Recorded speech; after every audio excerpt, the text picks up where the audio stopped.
여러분 안녕하십니까? 오늘도 여러분들과 함께 이 수요예배를 하나님 앞에 드리기를 원합니다. 제가 기도하고 예배 시작하도록 하겠습니다. 하나님 참으로 감사합니다. 하나님께서 오늘 하루도 살게 하여 주시고 하나님의 말씀에 따라 오늘도 하나님 앞에 머리를 숙입니다. 예배하는 영혼을 가장 귀하게 여기시는 주님의 말씀을 힘입어 주님 앞에 예배하오니 우리의 이 예배를 주님 흠양하여 주옵소서. 아버지께서 기뻐하시는 예배가 되게 하여 주시고 이 예배를 통해서 우리의 영과 혼이 회복되고 다시 소성케 되는 은혜가 있기를 원합니다. 아버지 하나님, 이 예배를 온전히 하나님 앞에 드리기를 원합니다. 이 시간 우리 성도들 어디 있던 이 영성 앞에서 하나님께 예배 드릴 때에 우리의 심령 가운데 오셔서 우리의 예배를 받아 주시옵소서. 예수 그리스도의 이름으로 기도하옵나이다. 아멘. 자, 우리 다 함께 찬송가 부를까요? 찬송가 199장입니다.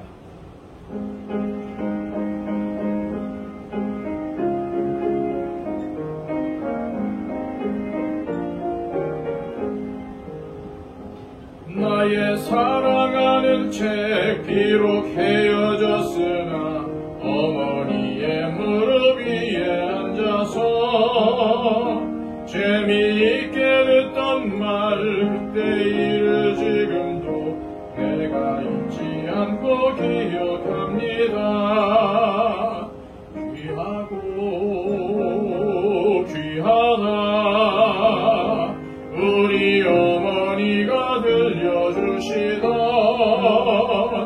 재미있게 듣던 말 이 책 중에 있으니 이 성경 심히 사랑합니다. 옛날 용맹스럽던 다니엘의 경험과 유대 임금 다윗 왕의 역사와 주의 선지 엘리야 바람 타고 하늘에 올라가던 일을 기억합니다. 귀하고 귀하다 우리 어머니가 들려주시던 재미있게 듣던 말 이 책 중에 있으니 이 성경 심히 사랑합니다. 예수 세상 계실 때 많은 고난 당하고 십자가에 달려 죽임당하니 어머니가 읽으면 눈물 많이 흘린 것 지금까지 내가 기억합니다. 귀하고 귀하다 우리 어머니가 들려주시던 재미있게 듣던 말 이 책 중에 있으니 이 성경 심히 사랑합니다. 그때 일은 지나고 나의 눈에 환하오 어머니의 말씀 기억하면서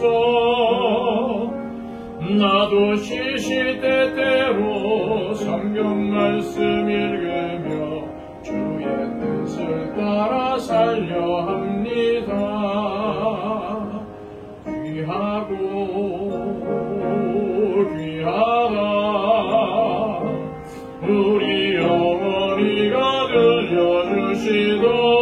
들려주시던 재미있게 듣던 말 이 책 중에 있으니 이 성경 심히 사랑합니다.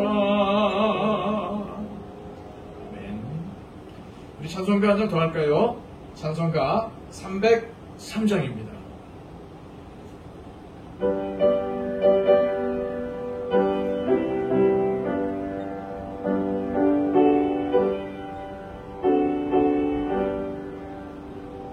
날 위하여 십자가에 중한 고통 받으사 대신 죽은 주 예수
평안할까. 아멘. 이 시간 다 함께 기도하실 때 지금 계속적으로 우리를 힘들게 하고 있는 이 코로나가 이 땅 가운데 속히 소멸되게 해달라고 기도해 주십시오. 이 코로나로 인해서 많은 인원들이 수고하고 있습니다. 특별히 우리 방역당국 그리고 또 우리 의료진들 이 무더위 가운데 방호복을 입고 얼마나 수고하는지 몰라요. 여러분들 이분들을 위해서 기도해 주시기 바랍니다. 그리고 또한 여러 가지 어려움으로 인해서 힘들어하는 사람들에게 경제적인 어려움이든 육체적인 어려움이든 어떤 어려움이든 이 코로나 시기에 이 어려움을 이겨낼 수 있는 힘을 달라고 지혜를 달라고 기도해 주십시오.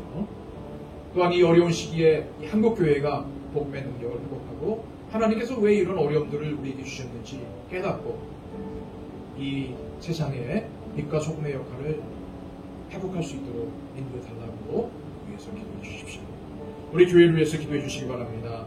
우리 교회에 속한 모든 성도들의 마음을 주님 위로하여 주시고 붙잡아달라고 기도해 주십시오. 특별히 육체적인 질병으로 인해서 힘들어하는 영혼들이 많이 있습니다. 여러분들 그분들을 기억하면서 기도해 주시되 우리 최정아 형제 기억하시면서 기도해 주시기 바랍니다.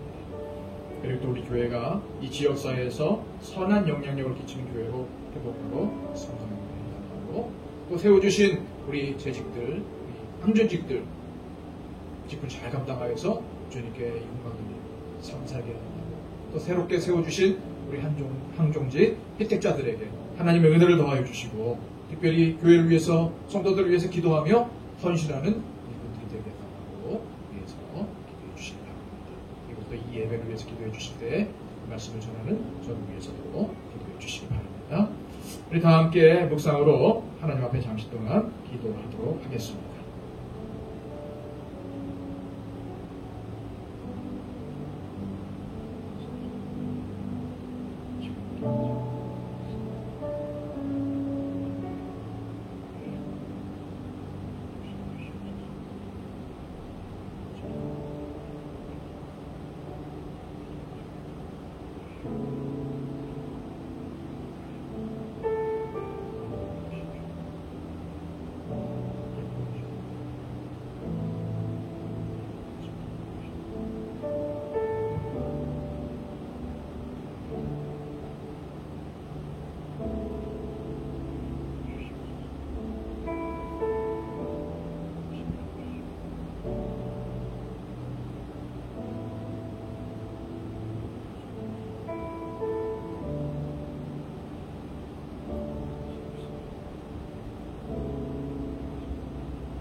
이 시간 우리 하나님께서 우리에게 주신 말씀은 구약성경 여호수아 2장 8절로 14절까지 말씀입니다. 구약성경 여호수아 2장 8절에서 14절까지 말씀.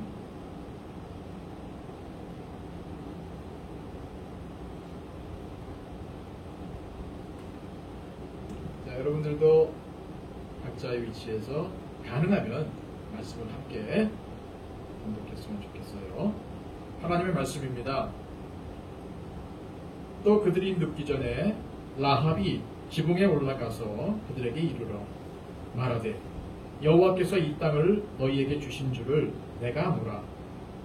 우리가 너희를 심히 두려워하고 이 땅 주민들이 다 너희 앞에서 간담이 녹나니 이는 너희가 애굽에서 나올 때에 여호와께서 너희 앞에서 홍해물을 마르게 하신 일과 너희가 요단 저쪽에 있는 아모리 사람의 두 왕 시혼과 옥에게 행한 일 곧 그들을 전멸시킨 일을 우리가 들었음이니라.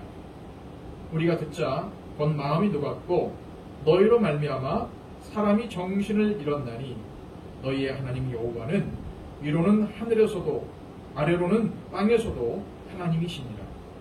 그러므로 이제 청하노니 내가 너희를 선대하였은즉 너희도 내 아버지의 집을 선대하도록 여호와로 내게 맹세하고 내게 증표를 내라. 그리고 나의 부모와 나의 남녀 형제와 그들에게 속한 모든 사람을 살려주어 우리 목숨을 죽음에서 건져내라. 그 사람들이 그에게 이르되 네가 우리의 일을 누설하지 아니하면 우리의 목숨으로 너희를 대신할 것이요 여호와께서 우리에게 이 땅을 주실 때에는 인자하고 진실하게 너희를 대우하리라. 아멘. 자, 우리 한 번 더 기도할게요. 하나님 감사합니다. 오늘도 주신 말씀을 통해서 하나님이 우리에게 원하시는 것이 무엇인지를 상고해 보기를 원합니다. 하나님 오늘 우리의 심령 가운데 오셔서 우리의 심령을 열어주시고 우리의 귀를 열어주셔서 하나님의 말씀을 듣는 귀가 되게 하여 주옵소서. 오늘도 하나님께서 성령님을 통해서 전하는 자와 듣는 자가 함께 은혜를 나누는 귀한 시간이 될 수 있도록 역사해 주옵소서. 예수 그리스도의 이름으로 기도하옵나이다. 아멘. 자, 오늘은 이 가정을 살린 여인인 라합에 대해서 함께 은혜를 받고자 합니다. 여러분, 깨끗한 집과 더러운 집의 차이점은 무엇이 있을까요? 깨끗한 집이라고 해서 쓰레기가 안 나오고 안 생기는 것은 아닙니다. 그것은 더러운 집도 마찬가지죠. 더러운 집에도 깨끗한 집보다도 쓰레기가 더 많이 생기겠죠. 깨끗한 집도 청소를 하고 더러운 집도 청소를 할 것입니다. 그런데 왜 깨끗한 집은 깨끗하고 더러운 집은 더러울까요? 깨끗한 집은 쓰레기를 생기는 대로 갖다 버리기 때문에 깨끗한 것이고, 더러운 집은 쓰레기를 버리지 않고 그냥 쌓아두기 때문에 더러운 것입니다. 죄도 마찬가지입니다. 아무리 회개를 해도 그 죄를 비우지 않고 마음속에 그대로 남겨두면 그 사람은 죄의 소욕을 따라 살며 범죄할 수밖에 없습니다. 쓰레기와 죄는 어떻게 해야 될까요? 모아서 쌓아두지 말고 생기는 대로 바로 내가 버려야 합니다. 그래야 집도 깨끗하고 그래야 우리의 심령도 깨끗하게 되는 거죠. 여러분, 쓰레기로 인해서 집안의 공간을 낭비하지 마십시오. 또한 죄악으로 인해서 내 마음 한 구석을 낭비하지 마시길 바랍니다. 자, 오늘은 좀 이런 말을 하면 좀 속되다고 할 수도 있겠는데요. 쓰레기같이 살았던 여인인 라합의 이야기입니다. 쓰레기 같은 인생의 삶이지만 그러나 삶의 결과는 쓰레기가 아니었습니다. 죄인인 것 같았지만 생명과 가정을 소중히 여긴 여자가 바로 오늘 본문의 라합입니다. 라합의 식구 모두가 다 쓰레기같이 살았지만 모든 것을 버린 깨끗한 사람인 라합으로 인해서 그 가정이 구원받았습니다. 그 가정이 살았습니다. 오늘 이 말씀을 나누면서 저와 여러분의 가정이 라합의 가정과 똑같은 은혜의 가정이 되시기를 소망합니다. 오늘 본문의 라합의 직업을 성경은 여리고의 기생이다 라고 소개하고 있어요. 이 기생이라고 번역된 히브리어 조나는 자나라는 동사에서 파생된 명사형이고, 이 동사인 자나는 간음하다, 간통하다, 불륜을 저지르다 라는 나쁜 의미를 가진 말입니다. 이것의 명사형인 오늘 본문의 기생으로 번역된 조나는 한마디로 몸을 파는 여인인 창녀를 가리킵니다. 그래서 지금 우리가 보고 있는 성경에는 기생이라고 나오지만은 다른 번역본들을 찾아보면은 창녀라고 나오는 번역본들이 많이 있습니다. 하지만 이 라합은 창녀와 같은 쓰레기 인생을 살았음에도 불구하고 부모와 형제, 가족을 다 살린 여인이 될 수가 있었습니다.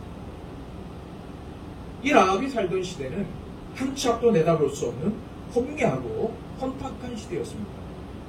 무엇 하나 장담할 수 없고 이방신들로 인하여서 자신들의 정체성과 인간성마저도 상실한 시대에 온 가정을 살린 여인이 바로 이 라합입니다. 툭하면 나라들끼리 전쟁이 빈번하게 일어났던 그 시대의 상황 속에서 자기 몸 하나 검사하기 어려운 여자의 신분이었지만, 더구나 기생의 신분이었지만, 그럼에도 불구하고 우리는 이 라합에게서 가정을 살리고자 하는 한 여인의 지혜로움과 애절함을 볼 수가 있습니다. 라합은 이방 여인이며 기생이라는 직업으로 인해서 정결하지 못한 여인이었음에도 불구하고 다른 사람들과 차별되는, 다른 말로 다른 사람들과 구별되는 특징은 무엇일까요? 그것은 바로 라합이 생명에 관심이 있었고 가정의 구원에 관심이 있었으며 무엇보다도 하나님께 대한 관심이 많았던 사람이라는 것입니다. 이러한 라합을 통해서 우리는 사람이 어디에 관심을 가지고 사느냐에 따라서 자신의 삶과 그리고 또 가족의 삶의 결과가 달라진다는 것을 분명히 알 수가 있습니다. 그렇다면 오늘 본문의 이 라합을 통해서 배울 수 있는 것은 무엇일까요? 첫째, 믿음의 용기가 가정을 살린다는 것입니다. 이스라엘 백성들이 요단강 맞은편에 진을 치자 여리고성이 술렁거리기 시작했습니다. 이미 이스라엘 민족을 이끄시는 하나님이 행하신 모든 이적과 기사가 가나안 전역에 퍼져 있었기에 여리고성 안의 모든 사람들이 촉각을 곤두세우고 이스라엘 백성들의 일거수일투족을 지켜보고 있었을 것입니다. 아무리 이스라엘 백성들이 파견한 두 정탐꾼이 여리고성을 은밀하게 다녔어도 모든 관심이 이스라엘에 집중되어 있었기 때문에 그들의 모든 행동이 발각된 시점이었습니다. 따라서 여리고성에 파견된 두 정탐꾼이 체포되는 것은 시간 문제였어요. 그들을 찾는 추격군들과 쫓고 쫓기는 숨막히는 과정 속에서 이 두 정탐꾼이 들어간 곳이 바로 기생 라합의 집이었다고 성경은 보도하고 있습니다. 여러분, 어떻게 생각하세요? 이 두 정탐꾼이 라합의 집에 들어간 것이 과연 우연일까요? 지난 주일에도 말씀드렸지만 우리 믿는 사람들의 삶에는 우연이란 없습니다. 모든 것이 다 하나님의 섭리요, 하나님의 인도하십니다. 여리고성에서 유일하게 여호와를 알고 경외하는 단 한 사람이 누구였습니까? 바로 기생 라합이었습니다. 두 정탐꾼은 하나님의 인도하심으로 하나님을 경외하는 여인인 라합의 집에 이르게 되는 것입니다. 하나님의 인도하심이 바로 이래요. 우리가 예측할 수가 없어요. 기생으로 살 수밖에 없는 환경 속에서 하나님을 경외하는 사람으로 살았다는 것은 자신의 본분을, 자신의 위치를 잘 지켰다는 것을 의미합니다. 하지만 우리는 이 부분에 대하여 반론을 제기할 수 있을 것입니다. 과연 기생으로 사는 여자가 하나님을 경외할 수 있다고 할 수 있는가? 라는 문제죠. 우리는 간혹 사람을 평가할 때 나의 눈에 보이는 것만으로 평가하는 것이 사실입니다. 하나님을 믿는 사람이 있지만 사람을 대하는 태도는 매우 세속적일 때가 많다는 거죠. 그러나 여러분, 어떤 사람이 하나님을 경외하는 사람인지 아닌지는 구원에 대한 현재의 행동에 달려있다는 사실을 우리는 기억해야 합니다. 지난날 과거의 모습이 그 사람의 현재를 판단하는 근거가 되어서는 안 됩니다. 여러분, 사람은 언제든지 변할 수 있습니다. 사람에 대한 올바른 평가는 하나님만이 하시지만 그럼에도 우리가 사람에 대해서 판단해야 한다면 그 사람의 과거나 현재 눈에 보이는 외모가 아닌 그 사람의 현재의 마음 자세나 행동을 보아야 할 것입니다. 그런 의미에서 이 라합의 행동을 살펴보시기 바랍니다. 제가 1절부터 3절까지의 말씀을 읽어드릴게요. 눈의 아들 여호수아가 시딤에서 두 사람을 정탐꾼으로 보내며 이르되 가서 그 땅과 여리고를 엿보라 하며 그들이 가서 라합이라 하는 기생의 집에 들어가 거기서 유숙하더니 어떤 사람이 여리고 왕에게 말하여 이르되 보소서 이 밤에 이스라엘 자손 중 몇 사람이 이 땅을 정탐하러 이리로 들어왔나이다. 여리고 왕이 라합에게 사람을 보내어 이르되 네게로 와서 네 집에 들어간 그 사람들을 끌어내라. 그들은 이 온 땅을 정탐하러 왔느니라. 자, 여러분 한번 보세요. 지금 라합은요 선택의 길에 직면해 있습니다. 첫 번째 선택은 여리고 왕에게 두 정탐꾼을 넘기고 잘 먹고 잘 살 수 있는 인간적인 선택입니다. 이스라엘의 두 정탐꾼이 라합의 집으로 들어갔다는 아주 유력한 정보를 제공받은 여리고 왕은 라합에게 그 사실에 대해서 다그쳤을 것입니다. 네 집에 이스라엘로부터 온 두 정탐꾼이 들어갔다고 하는데 그들이 어디 있는지 대라. 내가 만일 두 정탐꾼을 넘기거나 그들에 대한 정보를 제공하면 이 여리고에서 잘 먹고 잘 살 수 있게 해주겠다. 분명히 이렇게 타협을 했을 것입니다. 여러분, 저도 마찬가지입니다. 사람은 누구나 다 잘 먹고 잘 살기를 원합니다. 그리고 세상으로부터 잘 먹고 잘 살도록 선택을 요구받습니다. 우리 신앙인이라고 해서 별반 다르지 않아요. 그렇다면 이 기생 라합에게 있어서 잘 먹고 잘 사는 길은 무엇일까요? 지금 하고 있는 이 직업이 기생으로 장사가 잘 돼서 돈을 많이 버는 걸 때죠. 더구나 여리고 왕에게 협조하면 앞으로 권력을 얻고 탄탄대로를 걸어갈 수 있는 좋은 기회를 얻을 수 있을 것입니다. 반면에 두 번째 선택은 뭘까요? 바로 신앙의 선택인 것입니다. 하나님이 살아계셔서 이스라엘 백성들을 인도하고 계시고 이스라엘 백성들이 가는 곳마다 승리한다는 분명한 증거나 결과들은 이미 많은 소문이나 또 많은 사람들을 통해서 익히 들었습니다. 하지만 현실적인 문제는 뭘까요? 그것이 피부로 와닿지 않는다는 사실이죠. 다시 말해서 하나님이 계신 것은 확실한 것 같은데 일단은 보여지는 재물의 이득을 필요로 하는 것이 우리들의 현실입니다. 거기에는 나 한 사람 먹고 사는 문제뿐만 아니라 나의 가정, 나의 자녀, 내지는 나의 사업 이런 것들이 걸려있기 때문이죠. 하지만 이 라합은 편안하게 잘 살 수 있는 유혹을 뿌리치고 목숨의 위험이나 조국을 배반하는 상황에 직면하면서도 신앙을 선택했다는 겁니다. 그는 믿음을 따라 용기 있게 행동함으로써 신앙의 선택을 하게 되죠. 현실적으로 나 자신이 살고 나의 사랑하는 가정이 살고 부모와 형제가 살 수 있는 길은 여리고 왕이 제시한 편한 길을 선택하는 것이지만 성경은 그것이 평탄한 길이라고, 그것이 잘 되는 길이라고 말하지 않습니다. 현실적인 재물의 유익보다는 더 놀라운 영적 축복을 볼 수 있는 안목이 바로 저와 여러분들의 가정을 살리는 길입니다. 참된 믿음은 어려운 상황들을 극복하고 가정을 하나님이 기뻐하시는, 또한 하나님이 인도하시는 가정으로 세울 수 있는 안목을 길러준다는 사실을 여러분 꼭 기억하시기 바랍니다. 그리고 두 번째, 올바른 신앙 고백이 가정을 살린다는 겁니다.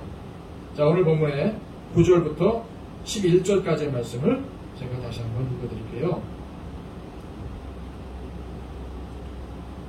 말하되 여호와께서 이 땅을 너희에게 주신 줄을 내가 아노라. 우리가 너희를 심히 두려워하고 이 땅 주민들이 다 너희 앞에서 간담이 녹나니 이는 너희가 애굽에서 나올 때에 여호와께서 너희 앞에서 홍해 물을 마르게 하신 일과 너희가 요단 저쪽에 있는 아모리 사람의 두 왕 시온과 옥에게 행한 일, 곧 그들을 전멸시킨 일을 우리가 들었음이니라. 우리가 듣자 본 마음이 녹았고 너희로 말미암아 사람이 정신을 잃었나니 너희의 하나님 여호와는 위로는 하늘에서도 아래로는 땅에서도 하나님이시니라. 아멘.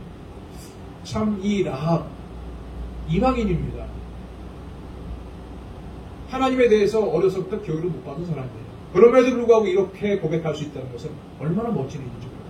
참 부럽습니다. 이런 신앙을 고백한다는 것 자체가 너무도 부러운 일이죠. 여러분, 이 기생 라합은 왜 생명의 위협을 무릅쓰고 이스라엘 정탐꾼들을 보호해줬을까요? 뭐 때문일까요? 바로 하나님께 대한 믿음 때문이었습니다. 기생이라는 비천한 신분의 한 가난한 여인이 고백한 믿음의 고백이 방금 제가 읽어드린 9절에서 11절까지 말씀입니다. 그리고 왜 생명의 위협을 무릅쓰고 이스라엘의 두 정탐꾼을 보호해 주었는지에 대한 고백이기도 합니다. 바람직하지 못한 직업과 삶 때문에 라합은 괴로운 삶을 살았어야만 했을 것입니다. 누구 하나 자신의 마음을 알아주고 자신의 피폐한 마음을 고백할 것도 없었던 사람이 바로 이 라합이었어요. 그 누구 하나 자신을 알아주고 자신을 진심으로 대해주는 사람이 없던 여인에게 하나님의 존재는 마치 생명줄과 같았을 것입니다. 이처럼 생명줄을 찾은 라합의 태도는 이 생명이 자신에게만 머무르지 않고 가정을 살리고자 하는 결단으로 이어지게 됩니다. 생명에 관심이 있으면 생명의 근원을 찾겠죠. 하지만 반대로 육체에 관심이 있으면 육체에 좋은 것이라고 생각하는 것들을 찾을 것입니다. 라합은 하나님이 하시는 모든 역사에 관심을 갖고 들었으며 그 들은 것을 믿음으로 받아들이고 하나님에 대한 믿음의 고백을 하였으며 믿음에 따라 행동을 했습니다. 그 행동의 결과가 바로 자신이 구원받은 것만이 아니라 가정을 살리게 된 것입니다. 여리고성에 살고 있었던 다른 사람들도 심지어 이 라합의 주점에 와서 웃고 떠들던 자들도 이스라엘을 통해서 역사하시는 하나님의 손길을 이미 알고 있었습니다. 하지만 그들은 여리고성이 무너졌을 때 다 멸망하고 말았어요. 우리는 이 사실을 통해서 구원은 듣고 안다고 얻어지는 것이 아니라 듣고 안 것을 믿음으로 고백하고 또 입술로 고백하며 행동으로 실천해 나갈 때에 나의 삶 가운데 구원이 이루어지며 이것은 나 한 사람만이 살아나는 것이 아니라 가정 전체를 살리는 길임을 알게 됩니다. 이런 은혜와 축복이 여러분의 가족들 가운데 충만하시기를 소망합니다. 그리고 세 번째, 붉은 줄의 신앙이 가정을 살린다는 겁니다. 제가 21절 말씀을 읽어드리겠습니다. 라합이 이르되 너희의 말대로 할 것이라 하고 그들을 보내어 가게 하고 붉은 줄을 창문에 매니라. 아멘. 자신이 살려준 두 정탐꾼에게 라합은 철저하게 자신과 자신의 가족들을 살려줄 것을 요청하며 그에 대한 증표, 그에 대한 확증을 요구하였습니다. 12절 13절 말씀이에요. 그러므로 이제 청하노니 내가 너희를 선대하였은즉 너희도 내 아버지의 집을 선대하도록 여호와로 내게 맹세하고 내게 증표를 내라. 그리고 나의 부모와 나의 남녀 형제와 그들에게 속한 모든 사람을 살려주어 우리의 목숨을 죽음에서 건져내라. 자, 이 말을 들은 두 정탐꾼은요, 이스라엘 군대가 여리고 땅에 들어올 때에 가족들을 라합의 집에 다 모으고 자신들을 탈출시킨 그 창문에 붉은 줄을 내어 달라고 하면서 그것만이 너와 너의 가족이 살 길이라고 말을 해줍니다. 여러분, 출애굽할 때에 이스라엘 백성들의 집 문설주에 발라놓은 어린 양의 피가 기억이 나십니다. 죽음의 천사가 내려와서 모든 첫 번째 난 것의 생명을 거두어갈 때에 이 어린 양의 피가 문설주에 발라있는 집이면 그 안에 누가 있든 그 집을 지나 넘어갔습니다. 그래서 죽음으로부터 구원받은 그날을 지날 유, 넘을 월자를 써서 유월절이라고 부르는 거죠. 영어로는 패스오버, 그리고 히브리어로는 패사흐라고. 다 같은 의미예요. 지나 넘어갔다. 여러분, 출애굽 시 그들의 문설주에 발랐던 이 어린 양의 피는 예수 그리스도가 흘린 피를 예표하는 것입니다. 예수님의 보혈이 우리를 죽음에서, 죄악에서 살리시고 건져내셨어요. 믿는 자들로 하여금 새로운 생명을 주신 붉은 피, 곧 우리를 구원하신 예수 그리스도의 보혈만이 우리의 가정을 살릴 수 있음을 우리는 기억해야 합니다. 두 정탐꾼에게 확증을 받는 모습이 얼핏 보면은 사람을 의지하는 것처럼 보일 수 있습니다. 그러나 애당초 라합은 사람보다는 여호와를 의지하였습니다. 사람들은 변하기도 하고 실수하기도 하지만 하나님은 실수하는 분이 아니심을 라합은 알고 있었습니다. 그러기에 그는 발각될 위험에도 불구하고 자신의 믿음과 소망을 의미하며 생명을 의미하는 붉은 줄을 창문에 담대하게 매달아 놓을 수 있었던 것이죠. 사람보다 하나님께 소망을 둔 라합의 믿음이 우리의 믿음이 되시기를 소망합니다. 우리의 가정이 험악한 세상 속에서 회복하고 살기를 원한다면 부모가 주인 되는 가정도 아니요, 자녀들이 주인 되는 가정도 아니요, 오직 하나님이 주인 되시는 가정이 되어야 합니다. 이것은 교회도 마찬가지예요. 우리 교회는 사람이 주인이 아니고 사람이 주장하는 것이 아니고 하나님만이 주장하고 하나님이 인도하시고 하나님만이 주인 되시는 교회가 될 때에 이 세상 속에서 살아남는 교회가 될 수 있습니다. 사랑하는 여러분, 여러분과 여러분의 가정이 살기를 원한다면 라합이 가진 이 믿음의 태도를 따라 사시기를 바랍니다. 믿음의 용기가 가정을 살립니다. 올바른 신앙 고백이 가정을 살립니다. 붉은 줄의 신앙이 가정을 살립니다. 오늘도 여러분들에게 이러한 은혜가 넘치시기를 주님의 이름으로 축복합니다. 기도하겠습니다. 하나님 아버지 참으로 감사드립니다. 오늘 주신 이 말씀을 통해서 저희들 이 라합의 신앙을 본받기를 원합니다. 이방인이었습니다. 하나님에 대한 것들도 소문을 통해서 사람들을 통해서 들었습니다. 하지만 그것을 그저 듣는데 그친 것이 아니라 믿었고 그것을 입술로 고백하였고 또한 그 믿음을 행동으로 실천하였던 것을 볼 때에 하나님, 믿음이란 바로 이래야 하는구나 라고 깨닫게 됩니다. 하나님, 오늘도 이 라합처럼 행동하는 믿음이 되기를 원합니다. 실천하는 믿음이 되기를 원합니다. 하나님, 우리의 삶을 통해서, 우리의 입술을 통해서 우리 아버지 하나님의 살아계심을 증거하게 하여 주시고 우리의 모든 삶의 행동이 하나님 영화롭게 하는 행동이 될 수 있도록 주님 붙잡아 주시옵소서. 예수 그리스도의 이름으로 기도하옵나이다. 아멘.